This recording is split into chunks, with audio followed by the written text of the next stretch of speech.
Buenos días, yo soy Silvia Cochen y la verdad que es una enorme alegría cerrar esta diplomatura en esta última clase, donde nosotros asumimos que ustedes aprovecharon todas las enseñanzas que fueron teniendo, todos los intercambios que tuvimos, y les quiero pedir, antes de comenzar con la clase específicamente, que como esta diplomatura va a seguir el año que viene, y así como, aunque quizás no lo notaron, mejoramos en relación a las experiencias previas, la idea es que ustedes nos hagan llegar todos los comentarios.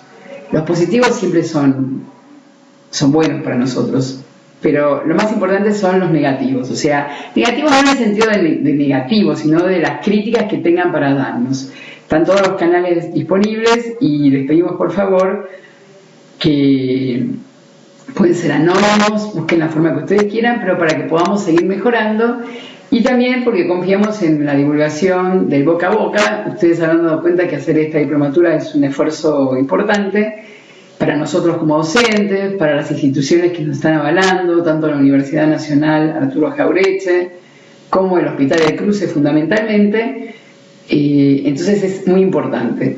Quiero comentarles también que el año que viene nosotros vamos a lanzar, ya fue aprobado por el Consejo Superior de la Universidad, la primera maestría en neurociencias que se va a hacer en nuestro país, y están todos invitados a participar. Ya en los próximos días van a aparecer los anuncios, y por supuesto el hecho de que sean ustedes ex estudiantes de esta diplomatura les va a dar créditos para poder aplicar a la maestría. Bueno, vamos a abordar entonces un tema, como dice este título, que es ¿qué pasa cuando el paciente necesita tener estudios invasivos? Necesita contar con registros invasivos. Ustedes saben entonces que la variable predictiva más importante para que uno pueda asegurar que el tratamiento de la cirugía de la epilepsia, que ya vieron en toda esta diplomatura, los pacientes que son los candidatos a cirugía de la epilepsia, son los pacientes que no responden al tratamiento médico. Entonces, la variable más importante que tenemos es que uno pueda localizar con precisión dónde empieza la crisis, que es un concepto teórico, que es lo que nosotros llamamos zona epileptógena, que ustedes ya lo fueron viendo. Este momento donde uno define dónde empieza la crisis ocurre durante la evaluación prequirúrgica. No es el neurocirujano el que decide esto, somos nosotros, los neurólogos, los epileptólogos, que tomamos esa decisión. Entonces hay un protocolo que nosotros lo hacemos, pero que se hace en todos los centros del mundo que hacen cirugía de la epilepsia, donde se aplican algoritmos muy precisos, donde uno tiene, por un lado, la parte clínica, donde es la semiología del paciente, con el videoelectroencefalograma, de SCALP, ustedes ya vieron varios ejemplos. Luego tiene la resonancia magnética o el electrointerictal. Todo esto nos va a permitir ya tener idea de las localizaciones anatómicas de la zona epileptógena y también algunas áreas funcionales que nos va a dar esto, la evaluación que hacemos de protocolo, con la evaluación neuropsicológica y por otro lado también la evaluación psiquiátrica del paciente, porque no todos los pacientes a veces están en condiciones que en ese momento particular puedan pasar a hacerse un estudio de cirugía de la epilepsia. Por eso es que nosotros lo incorporamos como parte de nuestro protocolo obligatorio, ¿no? El objetivo de la cirugía, ¿cuál es? Bueno, que no tenga más crisis el paciente, o por lo menos que haya una reducción importante de la frecuencia de crisis. Entonces, ustedes ya vieron lo que nosotros llamamos la fase 1 o fase de investigación no invasiva, que significa el video eje de SCALP, el análisis de la semiología clínica, la resonancia magnética del cerebro y las evaluaciones neuropsicológicas, y también hacemos el PET en muchos casos. Si con todos estos elementos nosotros no podemos determinar dónde empieza la crisis, entonces pasamos a la fase 2, o sea, la invasión, con electrodos intracerebrales. Quiere decir que esto se hace sola y exclusivamente cuando no hay respuesta a la hipótesis que nos estamos preguntando de dónde comienza la epilepsia. ¿Qué caso? Yo traigo acá una lista que por supuesto ni agota todas las posibilidades y seguramente algunas están en discusión, ¿no? Pero fundamentalmente, sí, como dice acá, yo tengo formas de epilepsia que empiezan en el lóbulo temporal, pero empiezan en lugares independientes. Si yo no puedo establecer una relación entre la resonancia, el videoelectroencefalograma de SCALP y los estudios funcionales, Si la zona epileptógena que yo pienso está cerca a zonas elocuentes, como por ejemplo del lenguaje, si hubo fallos quirúrgicos previos que nos obligan a hacer un estudio mejor, más preciso, si la epilepsia es no lesional, con resonancia normal, con PET normal, entonces en esos casos se impone hacer un estudio invasivo. Si tengo grandes imágenes estructurales pero no muy localizadas, bueno, y después si tiene el paciente también lesiones múltiples. Sería como una lista larga de lo que sería, lo que se plantearía. Ustedes acá, yo creo que ya lo vieron, pero les vuelvo a mostrar una foto. Estos son los macroelectrodos con los que nosotros trabajamos, que son, como ustedes ven, un vástago que tiene contactos, que tiene una distancia entre contactos, que serían los electrodos que van dentro del cerebro, como se ve en esta imagen, que tiene una distancia más o menos de entre 2 milímetros, 2 milímetros y medio entre contactos, que pueden ir desde 5 contactos hasta más o menos 8 o 10 contactos, y que estos electrodos se colocan de acuerdo a lo que decía antes. Uno tiene una hipótesis, ahora ya voy a mostrar los casos, y en función de eso yo coloco el electrodo. En los últimos 3 años estamos haciendo esto que se ve acá, es dentro del macroelectrodo, se coloca estos pelitos que tienen un diámetro más delgado que un cabello, que son 8 microelectrodos, y que va a salir, se corta más o menos 3-4 milímetros después que termina el macroelectrodo, o sea que desde el punto de vista clínico el paciente no tiene ninguna repercusión, pero que nos está permitiendo a nosotros, como ya creo que algunas clases se vieron, cuando se hacen muy pocos centros en el mundo, empezar a hacer registros ya no del macroelectrodo de campo cercano, sino registros de neuronas únicas, con estos pelitos que se ven acá, y que voy a contar algunas de las cosas que estamos investigando con esto. Esta es una foto de un quirófano donde ustedes tienen acá el equipo de cirugía, está dirigido por Eduardo Ciobane, y trabaja con él Pablo Ciobane, que tiene el mismo apellido pero no son familia. Y acá ustedes ven están con los electrodos. Este es el marco estereotáxico, y esta es una reconstrucción donde están el quirófano, el cirujano coloca los electrodos, como decía antes, en función de lo que nosotros le dijimos que pensábamos que era la hipótesis, y en esa estructura se pone. Normalmente una exploración intracerebral dura de 5 a 10 días, en algunos casos puede durar un poco más, que tiene que ver con si se cumple el objetivo, que es el registro de la crisis. Los electrodos se colocan, como ustedes ven acá, en general en forma ortogonal.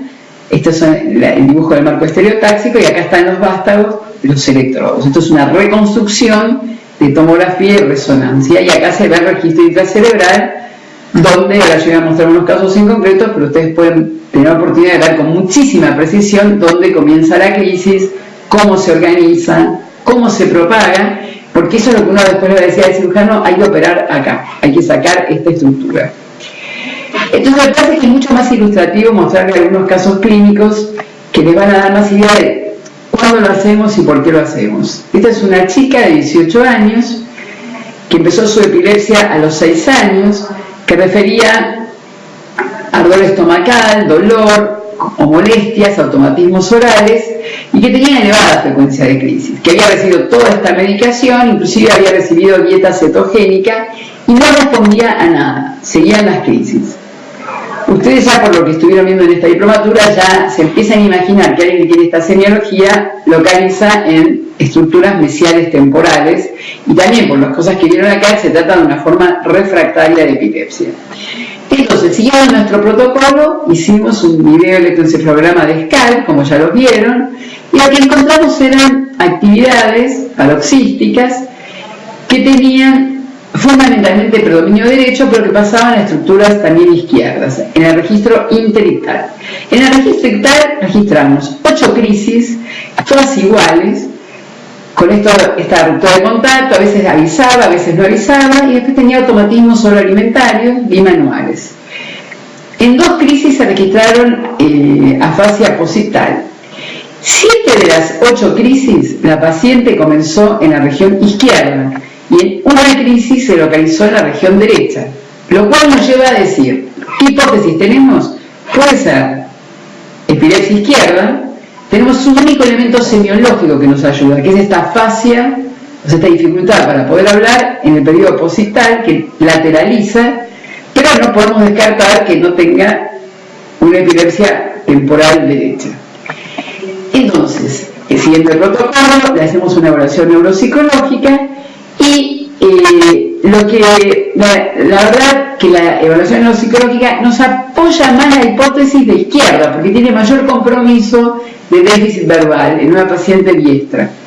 Se hace elaboración psiquiátrica, la paciente está en condiciones de avanzar con los estudios y ser eventualmente operada, porque tiene una depresión moderada, ansiedad severa, de acuerdo a las escalas que se aplican, que son compatibles con la alta frecuencia de crisis. Hacemos la resonancia y ¿qué ocurre? No nos ayuda. Fíjense ustedes la resonancia acá, es una resonancia que hacemos acá en el Hospital de Cruce, tiene una esclerosis bilateral. ¿Por qué digo que no nos ayuda? Y porque si esta misma paciente hubiese tenido esclerosis hipocampal izquierda únicamente, es una paciente que va a cirugía directamente, porque entonces hay una congruencia entre los estudios clínicos, aunque tuvimos esa crisis a derecha, y la imagen. Pero acá no nos termina de ayudar porque tenemos una esclerosis bilateral. No nos termina de ayudar a definir dónde comienza la crisis. Entonces hacemos un PET, que era lo que yo les contaba. Y el PET en realidad no nos sorprende, pero tampoco nos ayuda, porque nos dice que hay un hipometabolismo que es de tipo bilateral, aunque nos dice que hay predominio izquierdo. Sin embargo, con estos datos no podemos decirle al cirujano opere a izquierda porque creemos que es más probable, porque hay un margen de error. Entonces no vamos a exponer a la paciente a que nos equivocamos. Entonces, como ven acá, esta es una imagen reconstruida de electrodos que se colocan en cabeza, cuerpo, hipocampo, en amígdala, tanto a derecha como a izquierda. Estos son los fijadores y estos son los contactos en una reconstrucción donde ustedes ven los lugares en el cerebro, en distintos cortes, cómo se colocan estos electrodos.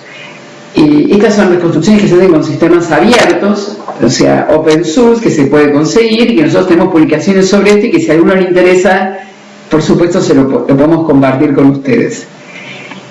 Fíjense acá entonces, vamos a ver una crisis de esta paciente, vamos a ver lo que pasa. Bueno, fíjense acá, la paciente comienza con los síntomas que tiene una molestia, tiene estos movimientos en la boca, se toca la cara, tiene una crisis que solamente consiste en esta sensación de molestia. Acá está la doctora Mónica Fernández Lima, la psiquiatra del grupo, le está haciendo una evaluación, un test, y la paciente miren el automatismo que tiene con la mano izquierda, se toca con la mano izquierda la cara, no habla, tiene automatismos orobucales, tiene esa molestia.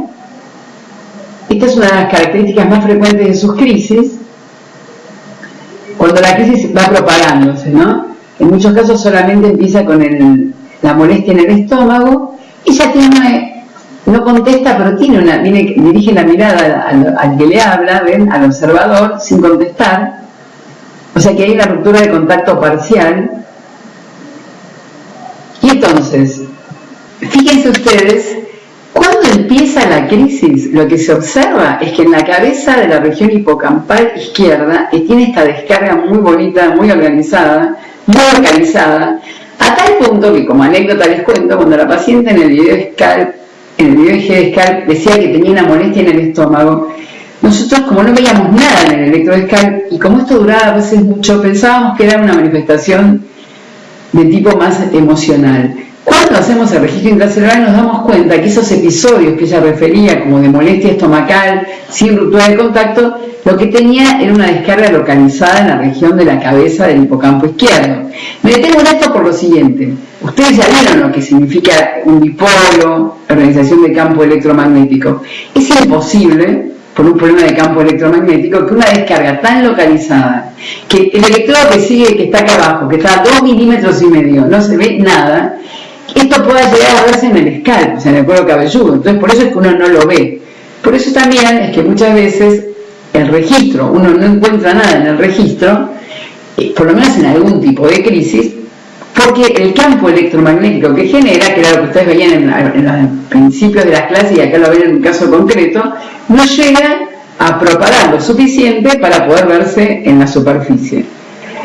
Cuando en cambio la crisis sigue avanzando, que es lo que ustedes vieron, cuando ella comienza a tener estos automatismos lateralizados a izquierda, que nos permiten también lateralizar la crisis, porque esto es típico del automatismo izquierdo, como ya vieron, del hemisferio izquierdo, sí, los automatismos orales, miren la descarga como propaga todo hipocampo, cabeza y cuerpo de manera muy sincrónica, muy reclutante, y esto por supuesto es lo que uno veía en el electrodescalp. Entonces, en este caso nosotros registramos muchísimos eventos.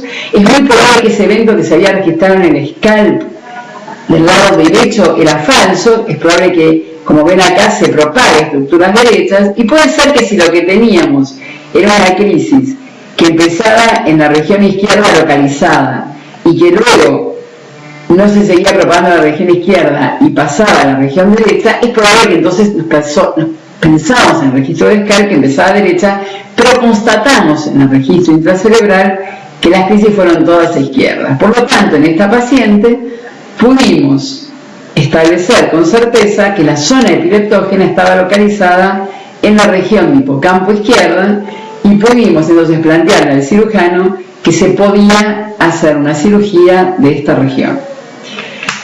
Y vamos a pasar entonces a otro paciente. Es un paciente de 38 años con una historia con una dominancia hemisférica sur, que no tiene sobrevida familiar. Estos detalles los ponemos porque también uno empieza a pensar si habla con el hemisferio izquierdo o con el hemisferio derecho, que comenzó su epilepsia hace muchos años, a los 5 años, que no tiene ningún antecedente de importancia y que tenía, como ustedes ven acá, un tratamiento que no queda ninguna duda que se trata de una epilepsia resistente a las drogas o refractaria, ¿no?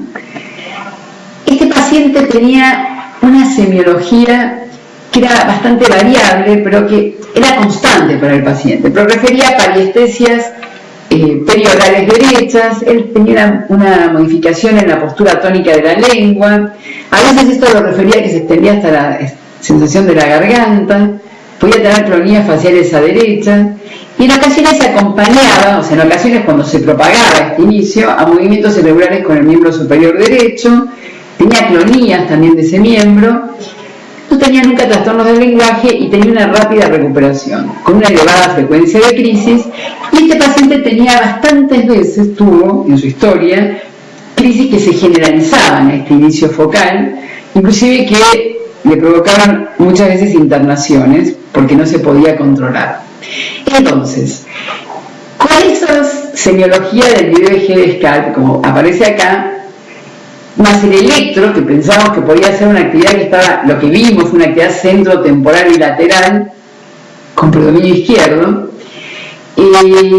nosotros lo que nos planteamos fue, por la semiología que tenía estas manifestaciones en la lengua, en la cara, que podía ser algo de la región opercular insular izquierda, no podíamos descartar que no sea tan perisiliana, sino que sea más parieto frontal, y tampoco podíamos también descartar que sea una epilepsia temporomesial, porque a veces se acompaña de esta sintomatología.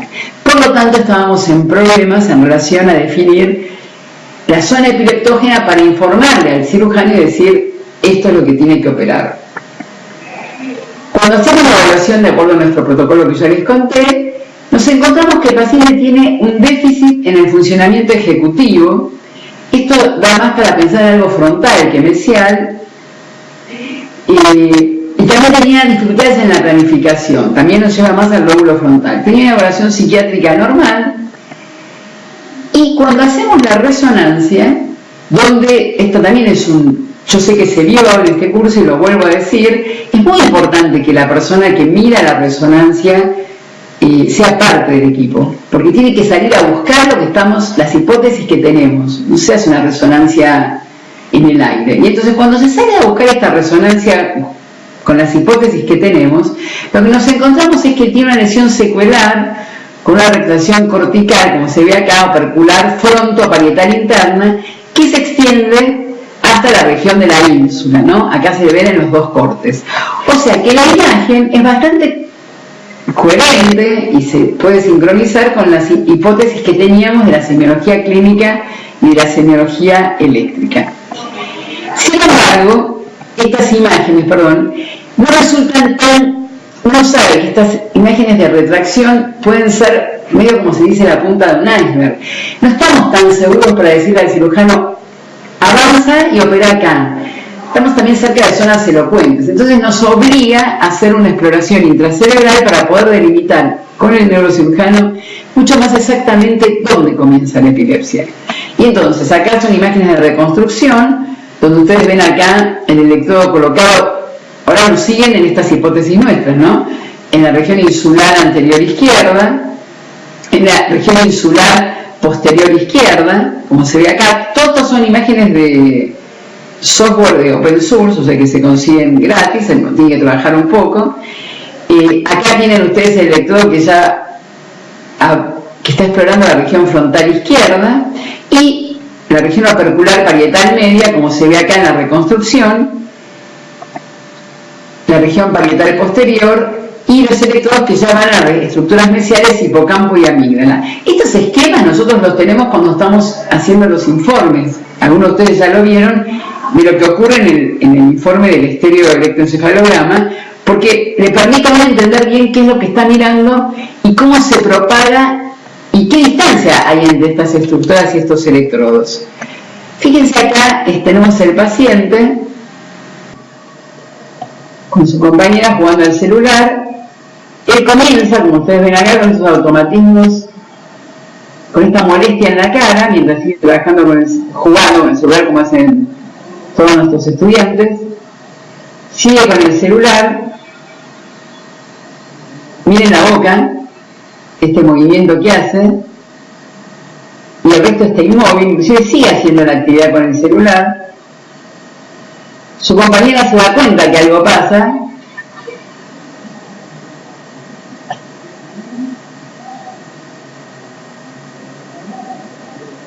tiene un inicio así más prolongado.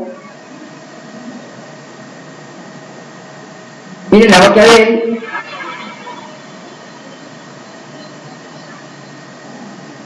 Y ahí se da cuenta que él no corresponde en forma coherente. Ven que tiene como una sonrisa y le dice que tiene esta molestia en la cara, ¿no? Que tiene esta molestia en la boca, que ustedes ven que tiene esta molestia, que es la característica de su crisis.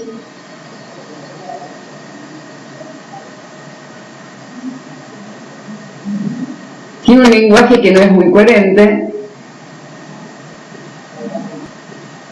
Él comienza con esta actividad automática en el miembro superior derecho. Y frecuentemente pasa esto, que no se dan cuenta del inicio.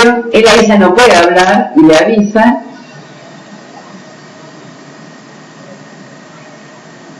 Tiene este movimiento en la cara. Fíjense que hay una desviación de la comisura labial con esta actividad automática, distónica en realidad más bien, de la mano derecha.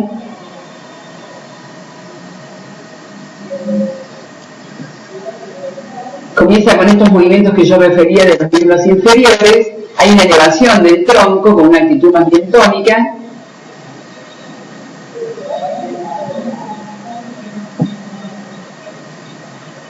Lo que nosotros vemos en el estudio intracerebral es esto. En principio vemos en la región de la ínsula posterior unas actividades rápidas. Esto se los muestro, y en la ínsula anterior también, que se los muestra porque uno barre el registro en tiempos mucho más lentos, y estas actividades rápidas, cada vez hay más trabajo, nosotros estamos haciendo lo mismo, que demuestran que estas actividades muy rápidas, por encima de los 70, 150 Hz, son como marcadores del inicio de la zona epileptógena.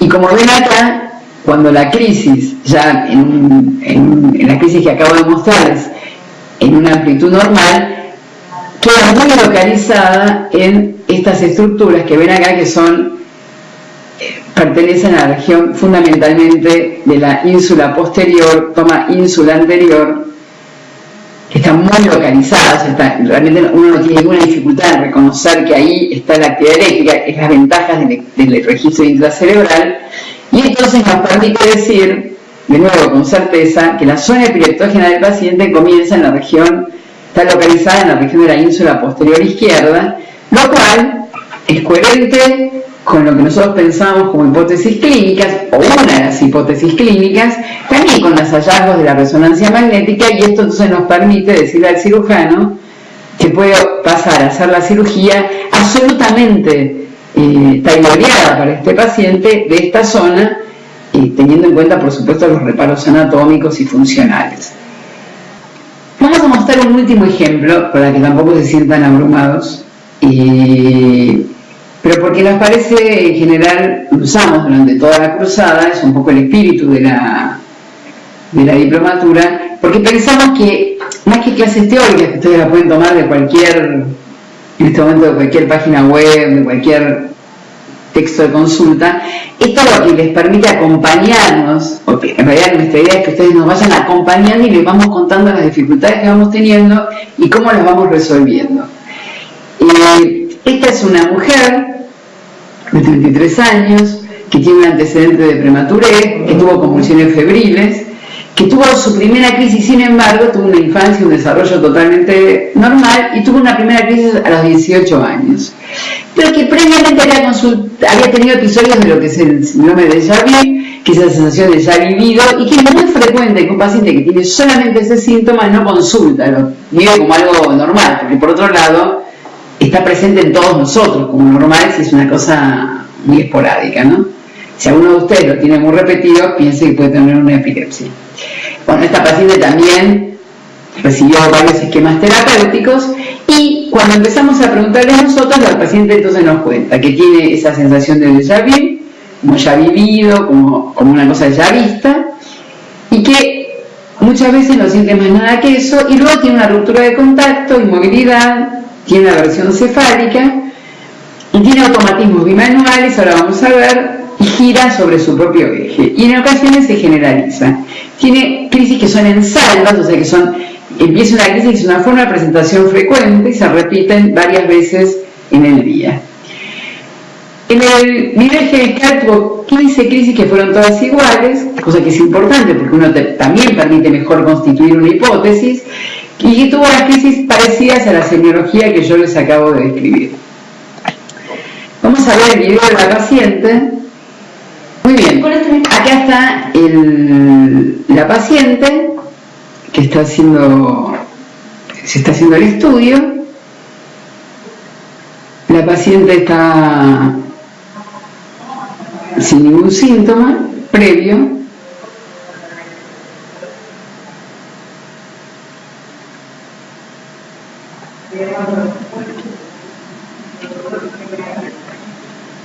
Y de repente la paciente tiene esta sensación y hace esto que siempre igual. Fíjense el movimiento que hace, que gira el tronco completamente, da vuelta el tronco, queda de espaldas en realidad a la cámara, y nosotros repetimos varios de estos episodios que tienen siempre exactamente la misma característica, ¿no? La paciente tiene a estas actividades de tipo automáticas, y cuando se le habla ella no responde, o sea, sigue con ruptura de contacto y con actividades automáticas. Con esta clínica que nosotros acabamos de ver, la localización de la zona epileptógena podría ser, en primer lugar, parietal. Este giro del tronco es bastante localizador de las estructuras del lóbulo parietal. Sin embargo, uno no puede descartar que no esté involucrado la región del lóbulo frontal, especialmente la región prefrontal, dorsolateral, la región frontal mesial, y por último la región temporomesial por estos síntomas que ya refería de déjà vu. O sea, la semiología, como ustedes ven, es bastante rica y nos lleva entonces a plantearnos distintas hipótesis probables de dónde estaría la zona epileptógena.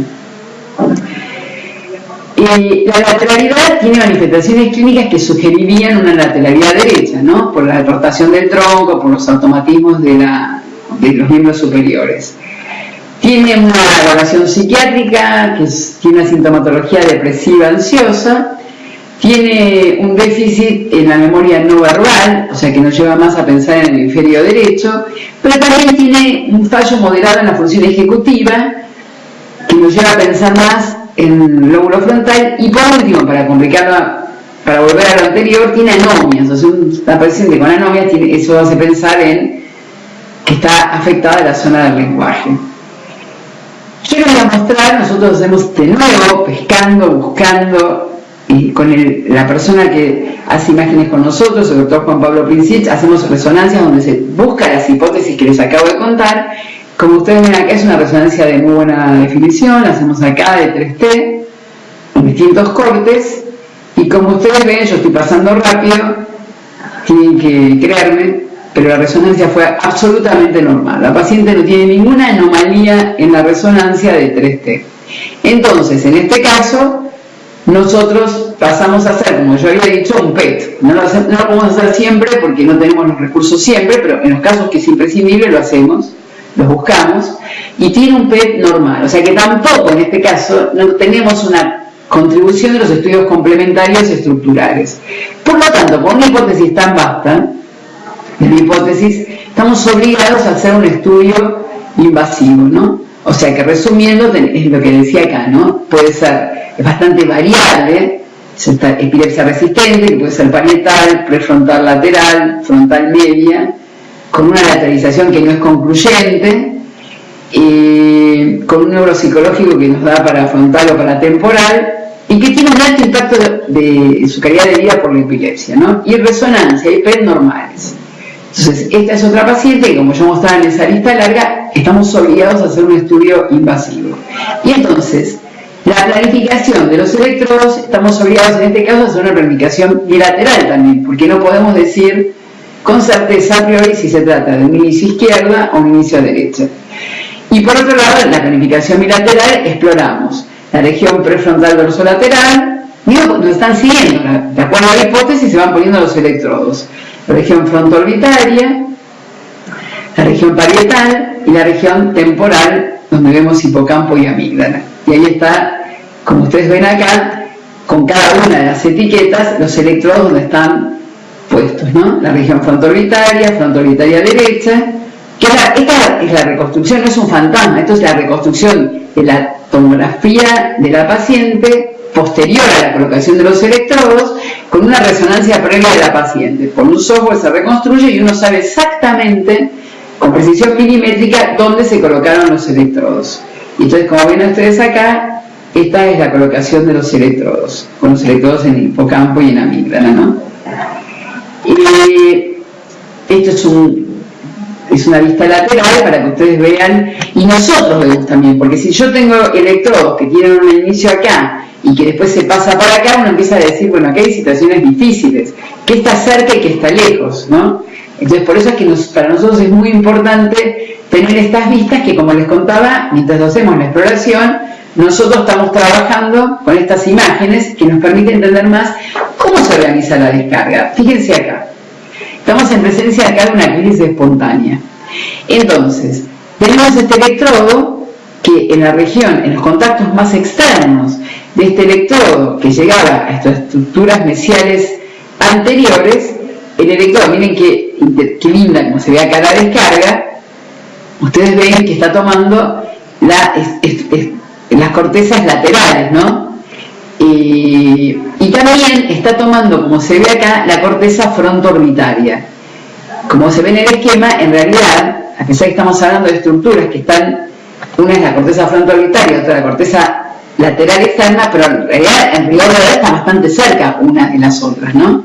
Como ustedes ven acá, la crisis comienza de manera muy clara, y como van a ver acá, ocurre lo mismo, ¿no? O sea, acá corremos más, tenemos todos los canales, como ven, para mostrar que no está afectada ninguna de las otras estructuras, y se ve muy clarita cómo es la crisis. Esto es importante también porque pocas veces ocurre, pero si ocurre que uno no puede tener claro dónde está el inicio de la crisis, tampoco se opera el paciente. Por eso es que es tan importante la etapa previa de establecer las hipótesis. Porque si esto llegase a ocurrir es porque uno se equivocó en la hipótesis, no está explorando, no se pueden poner 400.000 electrodos, uno tiene que poner electrodos pensando en la hipótesis. Si esto no es así, lo que ocurre, que ha ocurrido, a nosotros por suerte poco, pero ha ocurrido, hay papers que salieron criticando los centros que en Estados Unidos, por ejemplo en UNANAS, hacían cirugía de epilepsia donde colocaban electrodos intracerebrales o grillas y después los pacientes no eran operados porque no entendían lo que estaban viendo o porque no podían llegar a entender, no registraban la crisis, porque si uno no tiene una hipótesis, se la pierde, ¿no? Una cosa que hacemos, que yo aprovecho y que creo que se comentó en la cursada, nosotros con los mismos electrodos que registramos hacemos estimulación. Y entonces, ¿por qué se estimula? Y bueno, porque uno trata, si uno yo logro reproducir la crisis en el mismo lugar que tengo la crisis espontánea, con la estimulación es una doble certeza de que estoy en presencia de la zona epileptógena. Y Y acá también fue lo que pasamos, ¿no? Entonces, que fue lo que logramos. Entonces, en función de lo que les conté, podemos decir que, como vemos acá, la zona epileptógena está involucrada en la corteza fronto-orbitaria lateral derecha, en los contactos más internos, y como vemos acá, y está muy cerquita, como ustedes ven, en lo que sería la corteza temporal lateral medial, derecha. ¿Ven? Acá se ven los electrodos, que fueron los registros que les mostré antes, que toma bien en la región también del otro. Esto es el electrodo que llega hasta cabeza de hipocampo, que está en la corteza lateral media, y este es el electrodo que llega hasta amígdala, que es la corteza lateral media. Y entonces, la conclusión que llegamos al neurocirujano es decir que tiene que hacer una resección de este giro temporal superior,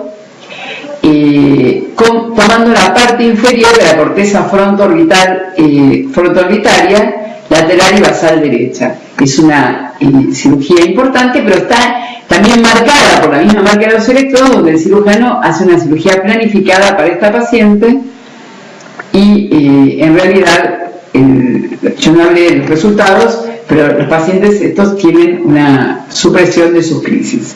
Simplemente para terminar, yo sé que ya hubo clases de esto, les muestro nada más que con estos pacientes, que les contaba al principio, la próxima diplomatura o en la maestría vamos a contar más qué estamos haciendo con los registros intracelulares en las crisis. Nos están permitiendo localizar con mayor precisión, es lo que les puedo adelantar hoy.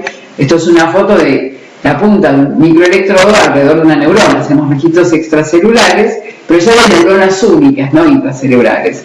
Y lo que estamos trabajando, que creo que en la cruzada ya habló Belén Gori cuando contaba toda su tesis, que es la que está haciendo su tesis en memoria, simplemente les muestro acá, cómo nosotros podemos encontrar de alguna manera el sello, sería acá, de una neurona cuando la neurona reconoce, en este caso un paciente que era fanático de los Simpsons, reconoce una figura de los Simpsons y aparece hermosísimo, como ven acá, una neurona que no le aparece a todas las otras fotos que se le muestran, que está puesto en la cabeza de hipocampo. Estamos avanzando para encontrar las bases materiales, que quiere decir que el paciente que era fanático de los Simpsons, esa neurona no solamente reconoce a Homero, sino toda la familia de los Simpsons. Inclusive cuando se escucha la palabra Simpson, también tiene una neurona muy linda, como se ve acá.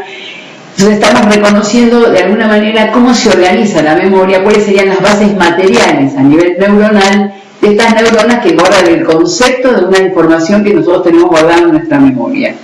Esto es un capítulo de investigación que lo hacemos nosotros, como hace todos los centros del mundo que trabajan con pacientes candidatos a cirugía, donde el objetivo fundamental y principal es la clínica.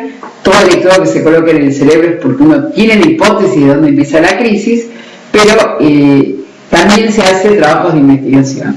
Bueno, acá están algunos de los integrantes de nuestro equipo, muchos de ellos le dieron a ustedes clases.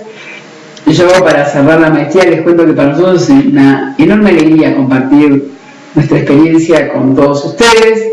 Tenemos integrantes que nos acompañan no solamente a lo largo y a lo ancho de nuestro país, sino también de países vecinos, y como por lo menos Uruguay, Bolivia, Paraguay, y la verdad que estamos entusiasmados, queremos seguir con esto, pensamos que es una cuestión ética para nosotros transmitir las pocas cosas que sabemos con todos ustedes, y no tenemos ninguna duda, porque ya estamos viviendo que cada uno de ustedes va a ser un vector de formación de los nuevos neurólogos que se vayan acercando, y como siempre nuestro centro está abierto para todos aquellos que quieran venir a hacer una pasantía con nosotros, que quieran rotar con nosotros o que quieran simplemente venir a visitarnos. Muchas gracias por haber hecho esta experiencia con nosotros, y yo en nombre de todo el equipo quiero contarles que para nosotros esperemos seguir, y que junto al equipo también de toda la gente que nos estuvo apoyando, no solo los profesionales, sino todo el personal administrativo y técnico que nos estuvo ayudando, que hizo posible esta maestría. Les quiero, en nombre de todos, quiero agradecerles, quiero decirles que a pesar de todos los pesares, desearles un feliz año nuevo y que nos volvamos a encontrar. Muchas gracias.